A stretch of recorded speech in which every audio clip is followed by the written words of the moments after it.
दे रहे हैं और मजलूमों को जालिम करार दे रहे हैं। जिसको दबाया जा रहा है उनको कह रहे हैं कि नहीं, तुमने ऐसा किया था। अरे अगर ऐसा किया था तो जो किया उसको जवाब दो। मगर बताओ, इन 7,000 लोगों ने क्या किया? इन 1,500 खवातीन ने क्या किया? 50,000 खवातीन हामिलाएं जहीराबाद की सरजमीन पर बैठकर सुनने वाले मेरे गयूर साथियों, तुम्हारे घर में भी तुम्हारी बीवी, तुम्हारी बहन हामिला हो सकती है। सोचो थोड़ी देर के लिए कि जहीराबाद में कोई अस्पताल नहीं है तुम्हारी बीवी और बहन के लिए। मेरी बेटी और मेरी बीवी या मेरी रिश्तेदार हामिला है तो क्या गुजर रही होगी उन लोगों पर। आज हम यहां पर बैठे हैं, बच्चे यतीम हो चुके हजारों की तादाद में गाजा के रोडों पर आवारा फिर रहे हैं।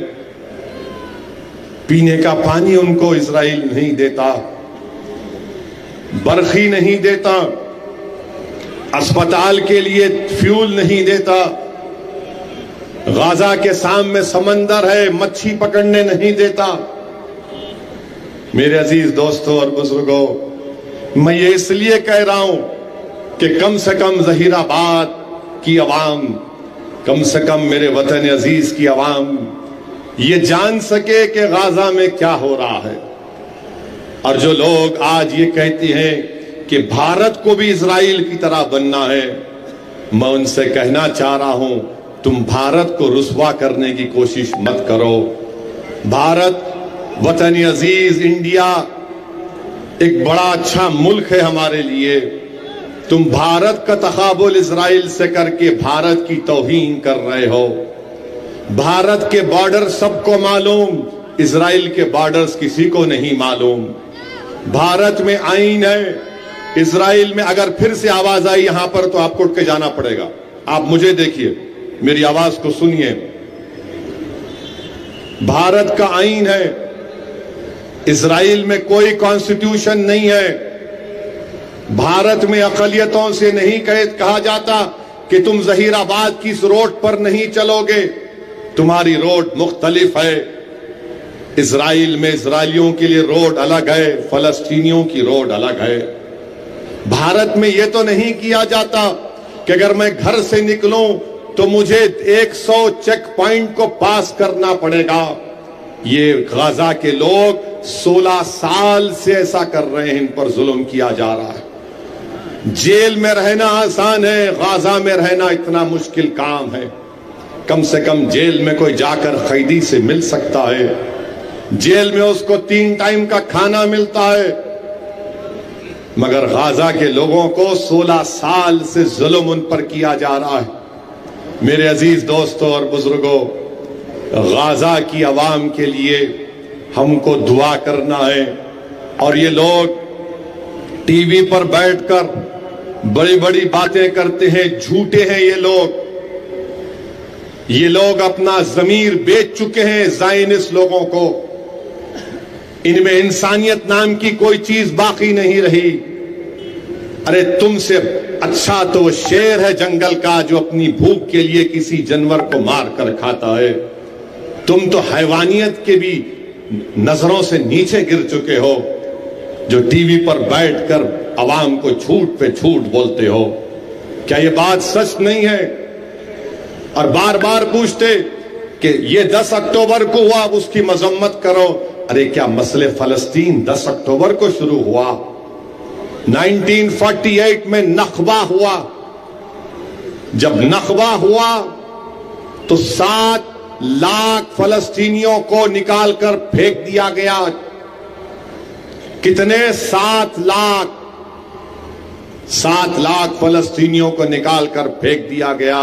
वो 7 लाख या तो लेबनान में है, या उर्दून में है, या दमिश्क में है, या फिर कहीं पर मिस्र में होंगे।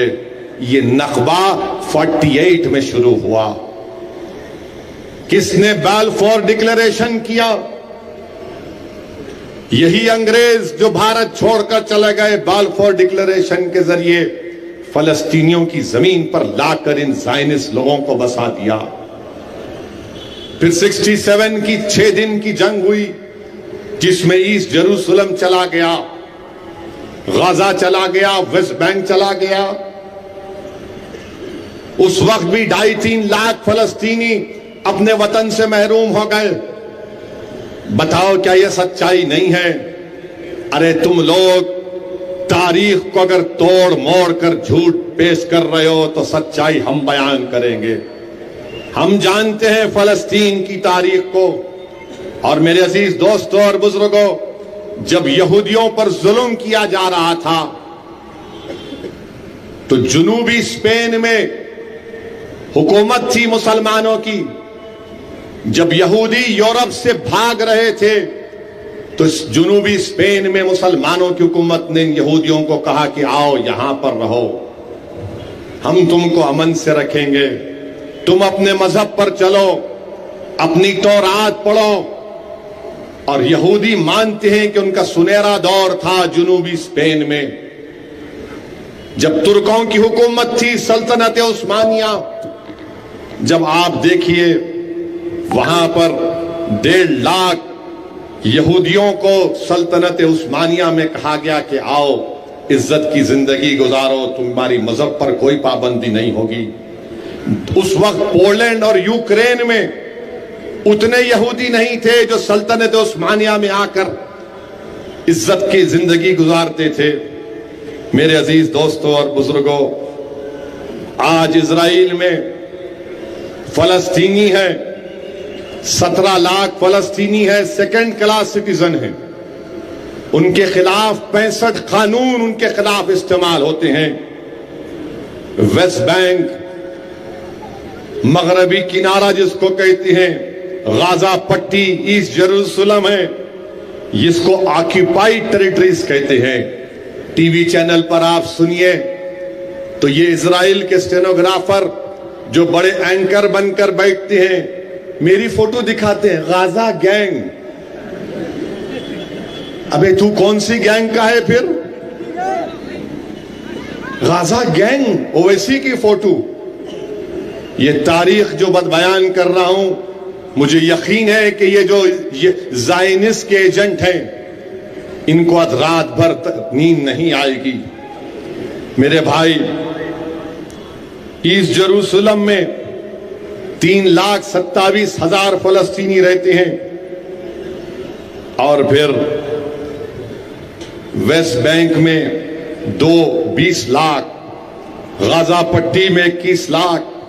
ये जो लोग आज बैठकर बोल रहे हैं ये हुआ वो हुआ, क्या अक़वाम मुत्तहिदा का रेजोल्यूशन नंबर 242 नहीं कहता कि इजराइल को वेस्ट बैंक, गाजा से, ईस्ट जेरूसलम से विड्रॉ करना है?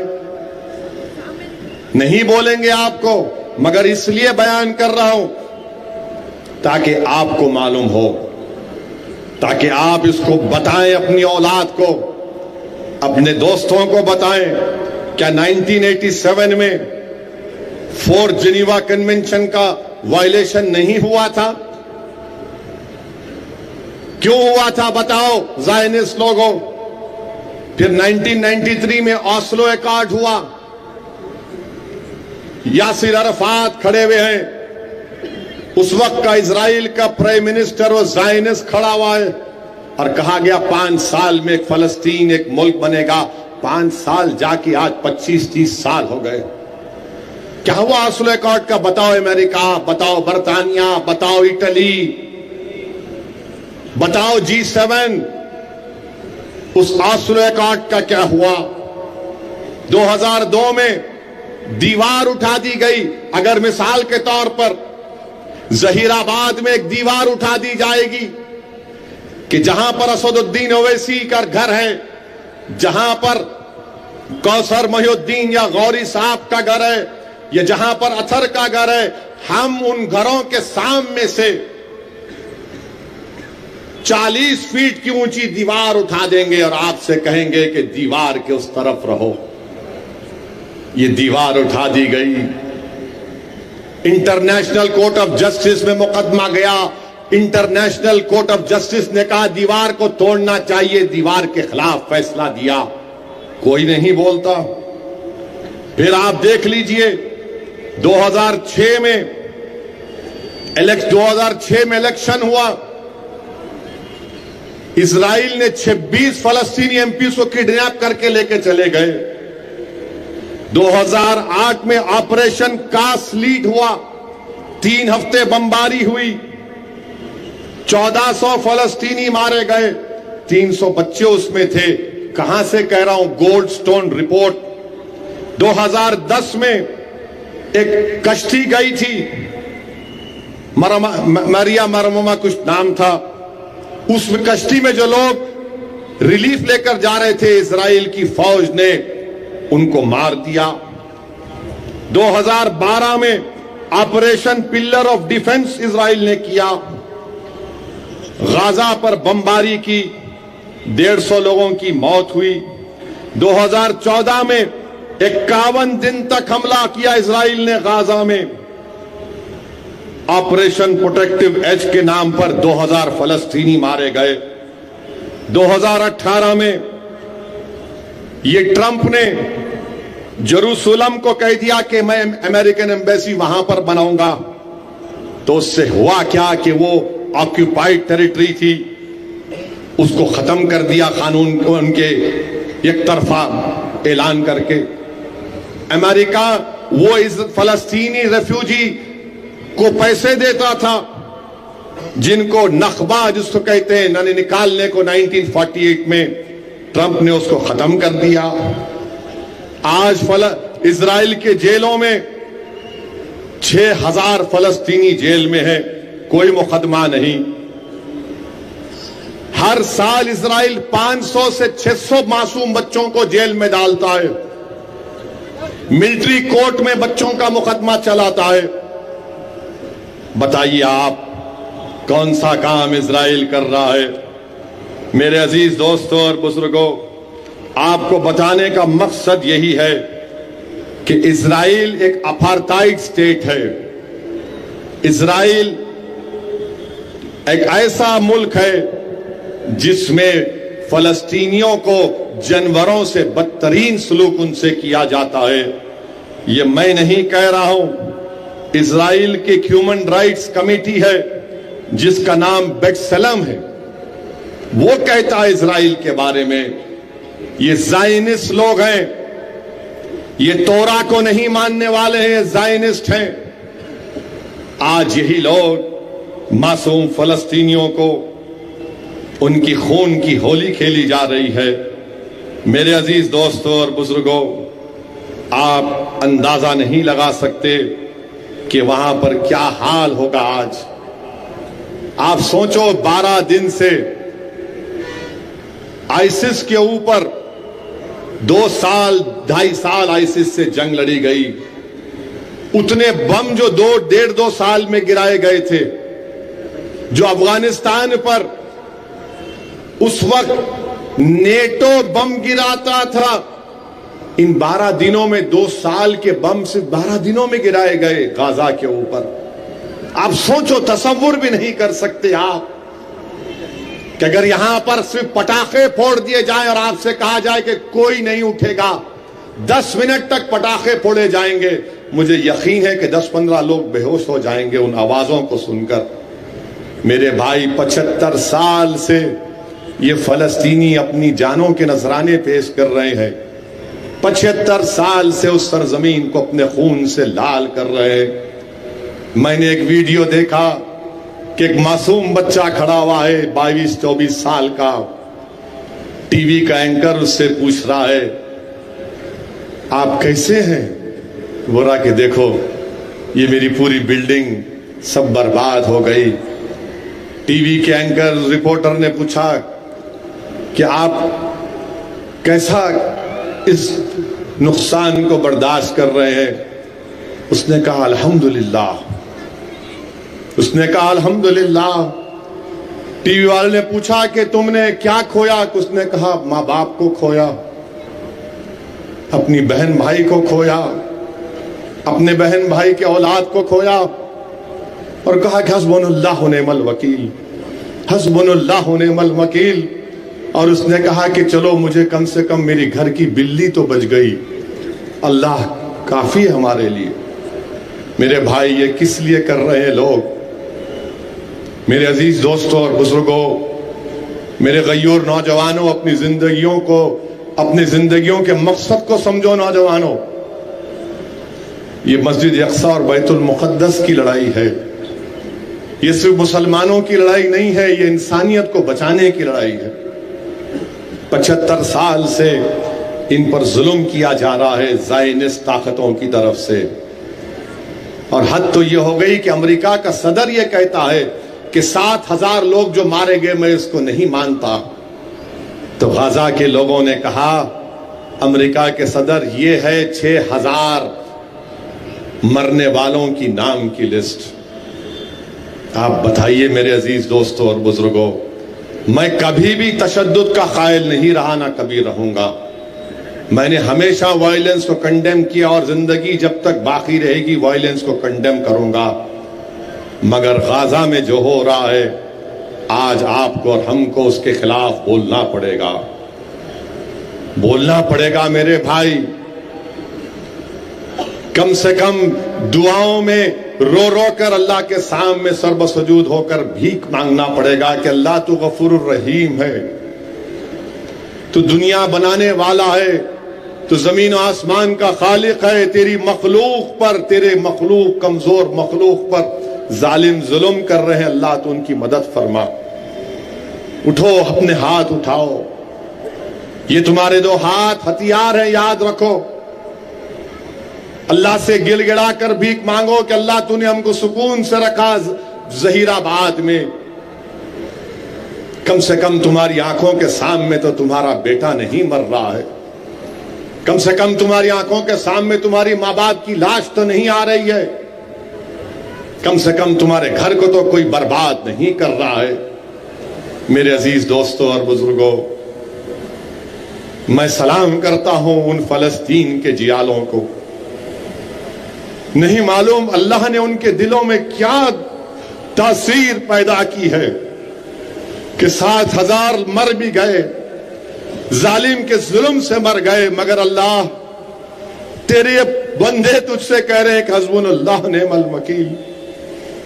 क्या चीज है उनमें नहीं मालूम कि सब बर्बाद होकर देखकर कहते हैं अल्हम्दुलिल्लाह, लाशों को देखकर कहते हैं कि इन्ना लिल्लाहि व इन्ना इलैहि राजिऊन। मेरे अजीज दोस्तों और बुजुर्गों, आज आपको एक ही पैगाम देने आया हूं कि नौजवानों, तुम बहादुर बनो, अपने हौसलों को बुलंद करो। जब किसी पर जुल्म होता है, चाहे वो किसी मजहब का हो, हिंदू हो, मुसलमान हो, ईसाई हो, दलित हो, जुल्म के खिलाफ खड़े हो जाओ, जालिम के खिलाफ खड़े हो, जालिम का साथ मत दो। और कभी दिल में यह ख्याल भी आता है कि कहां है सलाहुद्दीन अय्यूबी, कहां है सलाहुद्दीन अय्यूबी। नौजवानों, सलाहुद्दीन अय्यूबी की रूह तुमको पुकार पुकार कर कह रही है कि जब तक तुम अच्छे इंसान नहीं बनोगे, जब तक तुम नेक नहीं बनोगे, दुनिया से जुल्म का खात्मा नहीं होगा। 2006 में या 5 में मुझे दमिश्क, जिसको उर्दू में दमिश्क कहते हैं, जाने का मौका मिला। मैं उस मस्जिद उमैयद में भी गया था। अगर मेरा हाफिजा सही है तो उसमें हजरत इदरीस अलैहिस्सलाम की एक लंबी खबर है। कर नमाज अदा किया और फिर उसके बाद उस मुकाम को जाकर देखा मैंने जिसमें अबू दाऊद में लिखा गया कि इस मुकाम पर हजरत ईसा आएंगे। फिर उसके बाद मेरे साथ एक नदवतुल उलेमा के एक आलिम, नौजवान आलिम दीन थे, शायद अब वो बरतानिया में है। मैंने उनसे कहा कि भाई ये तो देख लिए, मुझे एक चीज दिखाओ, मुझे सलाहुद्दीन अय्यूबी की खबर को जाना, मुझे सलाहुद्दीन अय्यूबी की खबर को देखना है, मुझे नूरुद्दीन जिंगी को जाकर सलाम करना है। मैं गया, सलाहुद्दीन अय्यूबी की मजार के सामने खड़े हुआ। आप अंदाजा नहीं लगा सकते कि आंख से एक आंसुओं का रेला जा रहा था कि आखिर क्या था नहीं मालूम। एक जियाले की खबर को देखकर मेरे रोंगटे खड़े हो गए सलाहुद्दीन अय्यूबी को याद करके, क्योंकि मेरे बचपने में मेरे मरहूम वालिद मुझे सलाहुद्दीन अय्यूबी के बारे में सिखाते थे, बताते थे। मैं सलाम किया सलाहुद्दीन अय्यूबी को, मैं सलाम किया नूरुद्दीन जंगी को। मेरी ऐसी कैफियत हो गई कि 15-20 मिनट सिर्फ खामोश खड़ा रह गया वहां पर, और मैं तसव्वुर की दुनिया में चला गया कि सलाहुद्दीन अय्यूबी ने क्या क्या कुर्बानियां दी थी। मेरे अजीज दोस्तों और बुजुर्गों, इसीलिए मैंने एक वीडियो में देखा कि एक मां अपनी औलाद की लाशों को देखकर पुकार कर कह रही है कि अल्लाह, सलाहुद्दीन अय्यूबी आज भी जिंदा है, मेरे बेटों को मैं नजराने पेश कर रही हूं शहादत के। मेरे अजीज दोस्तों और बुजुर्गों, हमको दुआओं के जरिए इन जालिमों के लिए, इनकी बर्बादी के लिए हमको अल्लाह से दुआ करना है, इन कमजोरों के लिए अल्लाह से दुआ करना है। और मुझे यकीन है कि आज भी अहले दिल है, मुझे यकीन है कि आज भी अल्लाह के वली इस दुनिया में है। मेरा कामिल यकीन है कि अल्लाह का कुतुब भी है, अब्दाल भी है, औताद भी है। वो जरूर दुआ कर रहे होंगे। मेरी उनसे भी दुआ है कि आप अल्लाह के चहीते बंदे हैं, इन लोगों के लिए दुआ करिए। मेरे अजीज दोस्तों और बुजुर्गों, जब हिसाब किताब का दिन होगा तो इसी जगह पर होगा हशर का मैदान, तो कम से कम आप और हम खड़े होकर कह सकेंगे कि अल्लाह, हम तो जहीराबाद में थे मगर हमने रो रो कर तुझसे दुआएं की, हमने मरने वालों की तकलीफ को, अपनी तकलीफ को महसूस किया। अल्लाह, हमने उन बच्चों की लाशों को देखकर, उन खवातीन की लाशों को देखकर ये समझा कि हमने भी खोया है। तो मेरे अजीज दोस्तों और बुजुर्गों, मैं ये जरूरी समझता हूं कि मैं कुछ कहूं, क्योंकि असदुद्दीन ओवैसी से भी पूछा जाएगा कि बताओ, तुमको ये सब चीज नेमतें दी गई, तुमने कम से कम अपनी जबान से कुछ बोल देते, तुम कम से कम जबान से ये जालिम इजराइल के खिलाफ बोल देते। मैं हमेशा इन जालिमों के खिलाफ बोलता रहा और बोलता रहूंगा। मुझे यकीन है कि अल्लाह सुब्हाना व तआला इन जालिमों को शिकस्त देगा। मुझे यकीन है कि अल्लाह फलस्तीनियों को कामयाब करेगा। मुझे यकीन है कि नदी से समंदर तक फलस्तीन का मुल्क बनेगा। मुझे यकीन है कि जो आज गाजर मूली की तरह काटे जा रहे हैं, अल्लाह इनके सरों पर इज्जत का ताज रखेगा इंशाअल्लाह ताला। मुझे यकीन है कि अल्लाह इन मासूम बच्चों की शहादत को रायगा जाने नहीं देगा। मुझे यकीन है कि इन मरने वाले बच्चों की औलाद इंशाअल्लाह ताला फलस्तीन को आजाद करेगी। जो कौम, जिन लोगों के पास दौलत नहीं होती, ताकत नहीं होती, वो अटूट परवरदिगार पर भरोसा करते हैं। मेरे अजीज दोस्तों और बुजुर्गों, सबक लो। जो लोग मायूस हो जाते हैं भारत में कि मॉब लिंचिंग हो रही है, ट्रेन में नाम पूछकर गोली से मार दिया जा रहा है, जो लोग तकलीफ में आ जाते हैं कि नाइंसाफी हो रही है, अरे याद रखो, जो लोग उठ खड़े होते हैं अपने हक के लिए, अल्लाह उनको कामयाब करता है। जो लोग जालिम के जुल्म से नहीं डरते और सीना तान कर खड़े हो जाते हैं, वही उनको अल्लाह इज्जतों से नवाजता है। मेरे अजीज दोस्तों और बुजुर्गों, हम तो हमारे मुल्क के वजीर आजम से भी फिर से कहेंगे कि वजीर आजम, आप G20 के अभी भी प्रेसिडेंट हैं, रुकाइए, सीज फायर करवाइए। अगर गाजा में यह आग भड़क जाएगी तो पूरा इलाके में अनसर्टेनिटी की कैफियत पैदा हो जाएगी। और जो लोग ये समझ रहे हैं कि बड़े बड़े ममालिक उनके साथ नहीं है, जो 75 साल से खत्म नहीं हुए। सुनो इजराइलियों, सुनो ज़ायनिस्ट के चाहने वालों, तुमने 75 साल से 1.5 लाख से ज्यादा लोगों को कत्ल कर दिया, मगर उनका जज्बा तुम खत्म नहीं कर सके। तुमने एक नहीं कई मर्तबा उनके घरों को बर्बाद कर दिया, मगर उनके हौसलों में पस्ती नहीं आई। तुमने एक मां से उसके बेटे को छीन लिया, तुमने एक बाप से उसकी औलाद को महरूम कर दिया, तुमने हजारों बच्चों को यतीम कर दिया, तुमने हजारों को जेल में डाल दिया, मगर आज भी वो लड़ रहे हैं। तो सुनो ज़ायनिस्ट के मानने वालों, ये 75 साल से लड़ रहे हैं और सुबह क़यामत तक लड़ते रहेंगे इंशाअल्लाह ताला। सुबह क़यामत तक लड़ते रहेंगे, उस वक्त तक लड़ते रहेंगे जब तक उस मस्जिद उमैयत के सामने हजरत ईसा नहीं आ जाएंगे। हम लड़ेंगे, मरेंगे, क्योंकि हक की सरबुलंदी के लिए, जालिम के जुल्म को रोकने के लिए अगर जान के अजीम नजराने भी पेश करना पड़ा तो हम पुकार पुकार कर कहेंगे, अल्लाह हक तो यह है कि हक अदा ना हो सका।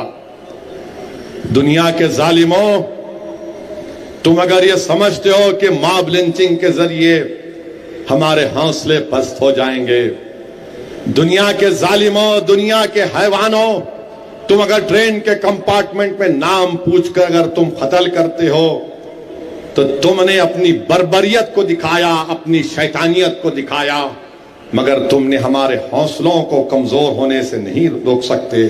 हमारे हौसले मजबूत थे और मजबूत रहेंगे। ये जान अल्लाह की दी हुई है, जब तक अल्लाह चाहेगा हमको जिंदा रखेगा। जिस दिन अल्लाह का हुक्म आएगा हमारी जिस्मों से रूहों को निकाल दिया जाएगा। मगर खबरदार, तुम जालिम के जुल्म से डरना नहीं, तुम कभी मायूस नहीं होना, तुम कभी मायूस नहीं होना। तुम देखना, तुम सरकुरू होगे इंशाअल्लाह ताला। तुम देखोगे कि तुम ही कामयाब होगे, तुम देखोगे कि तुम ही गालिब होगे। आज हमारे आंखों में आंसू हैं, हम तकलीफ दे हैं, तकलीफ में हैं, मगर अजीज दोस्तों और बुजुर्गों, तारीख गवाह है कि अल्लाह ने हमेशा कमजोरों को ताकत दी, अल्लाह ने हमेशा कमजोरों को इख्तिदार दिया। अल्लाह इंशाअल्लाह ताला इस जुल्म का खात्मा करेगा। जो लोग, बड़े बड़े ममालिक के बड़े बड़े लोग आज सिर्फ जबान से तनकीद कर रहे हैं, तुम कुछ भी मत करो या करो, तुम करोगे तो तुम्हारी बका रहेगी, तुम नहीं करोगे तो अल्लाह तुम्हारा हिसाब करेगा। क्योंकि अल्लाह पूछेगा उस दिन कि मेरा बंदा भूखा था, पानी नहीं था, दवाएं नहीं थी, तुमने क्या किया? तुम्हारे पास सब कुछ था, तुम तैयार हो जाओ उस दिन के लिए। मेरे अजीज दोस्तों और बुजुर्गों, ये गाजा के लोगों की दास्तान बयान करना बहुत जरूरी है। और फिर आप देखते हैं कि मजलिस इत्तेहादुल मुस्लिमीन, हमारे भारत में भी बहुत से इजरायली हैं, बहुत से इजरायली है, बहुत से ज़ायनिस्ट हैं। अब मालूम हुआ कि जहीराबाद में भी आ गए।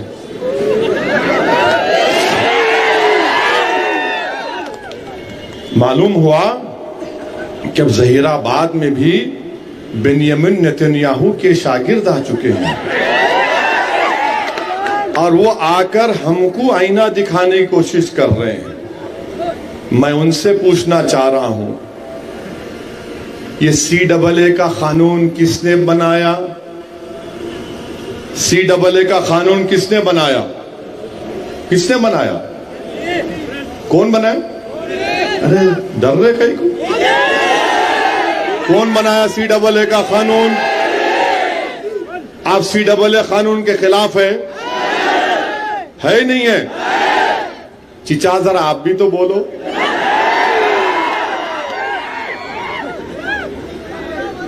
बीजेपी बनाई। ट्रिपल तलाक का कानून कौन बनाए? ट्रिपल तलाक का कानून कौन बनाए? यूएपीए का कानून कौन बनाए? ये मॉब लिंचिंग का जिम्मेदार कौन है? अब बीजेपी में कल तक अंकल थे, कल तक अंकल बीजेपी में थे, मोदी जी को अपना पप्पा बोलते थे, आज जहीराबाद में आके असद भाई, दूल्हे भाई, अरे क्या गुलाटी मास्टर है बाबा तू।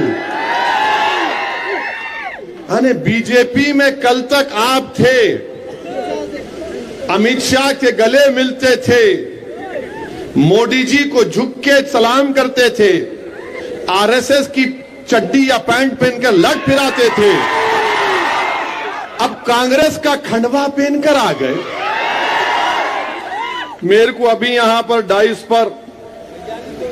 डाइस पर हमारे सैयद मकसूद साहब कहां हैं भाई? चले गए। सैयद मकसूद साहब अपनी किताब दिए तर्जुमा करके, क्या लिखे? कांग्रेस आरएसएस की अम्मा। ये लो, देख लो आप, मैं झूठ नहीं बोल रहा हूं। जरा इसको टीवी पे ले लो, जरा वीडियो पे ले लो और अपने व्हाट्सएप ग्रुप में डालो, कांग्रेस आरएसएस की मां।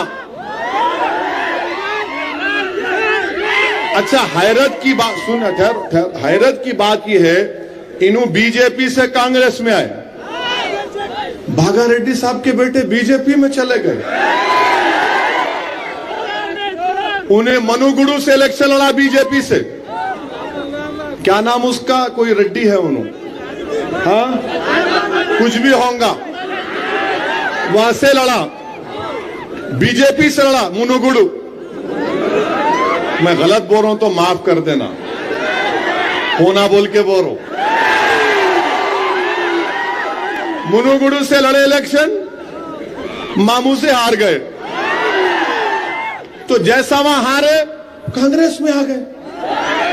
ये कांग्रेस के आजकल वॉशिंग मशीन बनी हुई है। फिर बोलते शेरवानी वाले आ गए। अरे शेरवानी वाले इधर उधर नहीं जाते, एक ही रास्ते पे रहते, सिराते मुस्तकीम पे रहते। ये समझ में नहीं आ रहा मेरे को। वहां पे बीजेपी में थे, अचानक क्या, मेरे को लगता है कि अमित शाह बोले होंगे, प्यारे इधर चले जा, बाजू जा। उधर से आरएसएस बोली होंगी, इधर, अब इधर चले जा। और फिर आप हमारे को ही ना दिखा रहे, ओ वैसी ये माने पूरे तेलंगाना के इलेक्शन में खाली ओवैसी ओवैसी ओवैसी ओवैसी चलेगा। और उधर से मोदी अमित शाह के बोलेंगे बेटी बेटी बेटी। अरे कोई तेलंगाना में कोई मुद्दा नहीं है सिवाय बी टीम और ओवैसी के। अमित शाह आते कि बोलते इनके हाथ में स्टीयरिंग, वो उनका कांग्रेस का लीडर है, माशाल्लाह से 50 साल के हो गए अभी। उन्होंने बोलते ओवैसी मिलावा है, और ओवैसी आसाम में इलेक्शन लड़ते हैं। अरे राहुल गांधी, मैं आसाम में आज तक इलेक्शन नहीं लड़ा, अब इन्हों बोल रहे तो अब दिमाग में बात पैदा हुई, अब तो जाना ही पड़ेगा आसाम। जरा पढ़ के लिख के आओ। अरे ओवैसी जहां लड़ते वहां इनको फायदा हो जाता। अमेठी क्या मेरी रूजा के लड़े थी, तुम हार गए से? अमेठी कैसा हार गए आप, वो नहीं बोलते। 185 लोकसभा सीट पर सिर्फ कांग्रेस बीजेपी का मुकाबला हुआ, माने इजराइल और इजराइल का मुकाबला हुआ। 185, आज से दोनों का नाम क्या रख देंगे? हाँ, इजराइल। तो 185 सीट पर कांग्रेस और बीजेपी का मुकाबला। कितने जीती कांग्रेस? 16।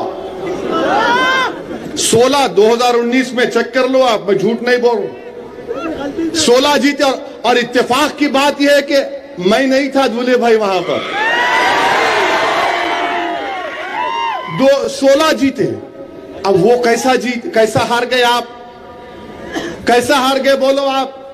अरे नहीं ओवैसी। अरे बाबू जमहूरियत है, मैं इलेक्शन लड़ूंगा नहीं लड़ूंगा, जहां नहीं लड़ूंगा वहां बोलूंगा मामू का साथ दो, जहां लड़ूंगा बोलूंगा पतंग पिलाओ आसमानों पर। तो अब मालूम जहीराबाद और मुनुगुडू से बात मालूम हो गई कि बीजेपी और कांग्रेस दोनों औले जौले भाइयां हैं। जैसा कि किताब में तर्जुमा किए मकसूद साहब, कांग्रेस आरएसएस की मां, तो ये वो है। अरे अजीब बात है, आप जिंदगी गुजार दिए आरएसएस में, बीजेपी में, और आप यहां पे आ गए पैराशूट से उतर के विकाराबाद से यहां आ गए। असद ऐसा करे, वो करे, ये करे। अरे बाबू कांग्रेस वालों, ये मेरी दरियाफ्ती की उम्र नहीं है। मेरे को बेटा है 14 साल का। आप अपनी दरियाफ्ती कर लो ना, अकेले है तुम दोनों अकेले हो, कुछ तो कर लो। मेरे पीछे कहीं क्यों पड़े हुए? मेरे अजीज दोस्तों और बुजुर्गों, मेरी आपसे गुजारिश है कि आप उत्तर प्रदेश में देखिए। उत्तर प्रदेश में वहां योगी की हुकूमत है। वहां पर जो नेपाल के बॉर्डर पर कई मदरसे हैं, उन मदरसों को बीजेपी की सरकार शक की निगाह से देख रही। सबका साथ, सबका विकास, विश्वास क्या हुआ? उत्तर प्रदेश से मदरसों को टारगेट किया जा रहा है। आज अमित शाह हैदराबाद तेलंगाना को आए, आके कुछ बोल दिए बैकवर्ड क्लास के हमारे भाइयों को हम ऐसा कर देंगे। अमित शाह साहब, आपको मैं जिम्मेदारी से बता रहा हूं, आप और कांग्रेस औले जौले भाई बहन हैं। आप लोगों का कुछ भी होने वाला नहीं है तेलंगाना में। आप बाय बाय थे, बाय बाय होंगे आप। मैं अमित शाह से पूछना चाह रहा हूं कि अगर आप बैकवर्ड क्लास के इतने हमदर्द है तो बीसी का सेंसस क्यों नहीं कराते आप? अगर आप बैकवर्ड क्लास भाई बहन से इतना मोहब्बत करते तो असदुद्दीन ओवैसी लोकसभा में खड़े होकर पुकार रहा था जब खवातीन के तहफुजात का बिल लाया गया, आरक्षण का, कि ओबीसी खवातीन को बिल दो और मुस्लिम खवातीन को बिल दो, उनको रिजर्वेशन दो। ओबीसी खवातीन को रिजर्वेशन और मुस्लिम खवातीन को। तो ना मोदी, ना अमित शाह, ना राहुल गांधी इस बात को तैयार थे। मैं इम्तियाज जलील उस कानून के खिलाफ वोट दिए। बीजेपी वाले बोल रहे तुम वोटिंग करा रहे क्या? मैंने बिल्कुल करा रहे, बिल्कुल कराएंगे। तो बोले अब फिर हो गया हमारा 3 घंटे यहां पर। मिला 3 घंटे होते, 4 घंटे होते नहीं मालूम, मगर मैं वोटिंग कराऊंगा। मैं स्पीकर साहब हमारे ओम बिरला हैं, मैं उन्हें पूछे क्या आप अपनी तरमीमात को मूव करेंगे? मैंने कहा मूव करूंगा सर। बोले ओवैसी तुम्हारे पास तादाद नहीं है। मैंने कहा स्पीकर साहब अल्लाह मेरे साथ है, अल्लाह मेरे साथ है। हमने वोटिंग का डिमांड किया। अब कांग्रेस वाले तो पहले मेरी तकरीर से परेशान हो गए, कहने एक नई बात कर दिया, क्योंकि अल्लाह ने जबान की ताकत दी, अल्लाह ने धड़कता दिल दिया, अल्लाह ने गरीब और मजलूमों की तकलीफ को समझने का एक सलीका दिया, वो नेमत है। और मैं 10-12 साल की उम्र से जहीराबाद को आ रहा हूं अपने वालिद मरहूम के साथ। तो मैं जब ने कहा कि मुसलमान और ओबीसी खवातीन को मिलना चाहिए, कांग्रेस वालों का सर घूमना शुरू हो गया। उसके बाद जब हम वोटिंग कराए, मोदी जी बैठे रहे 1.5-2 घंटा पार्लियामेंट में। बीजेपी के लोग बोल रहे अरे प्रधानमंत्री बैठे हुए। बोला हो प्रधानमंत्री है, बादशाह सलामत है, बैठना है। कांग्रेस वाले बोले अरे हमारा नेता बेचारा बैठा है। बोला हम क्या बेचारे नहीं है? 3 घंटे 400 वोट खवातीन के बिल की ताईद में गिरे, जिसमें ओबीसी खवातीन को कोई हिस्सा नहीं, मुस्लिम खवातीन को कोई हिस्सा नहीं। 2 वोट ओबीसी खवातीन के हक के लिए, 2 वोट मुस्लिम खवातीन के हक के लिए पड़े। किसके थे? असदुद्दीन ओवैसी और इम्तियाज जलील के थे। तो बाद में मैंने खड़े होकर कहा कि दुनिया ने देख लिया कि आज पार्लियामेंट में राहुल और मोदी एक साथ खड़े हुए हैं, ये मिलकर खड़े हैं। और कांग्रेस के लोग बड़ी बड़ी बातें करते हैं। जुलाई 2019 को अनलॉफुल एक्टिविटीज प्रिवेंशन एक्ट बनाया गया था, जिसमें उस गंदे कानून के तहत हजारों 100 ज्यादा लोग भारत के मुख्तलिफ जेलों में जेल में हैं। कौन उस कानून की तायीद किया? राहुल गांधी और मोदी ने।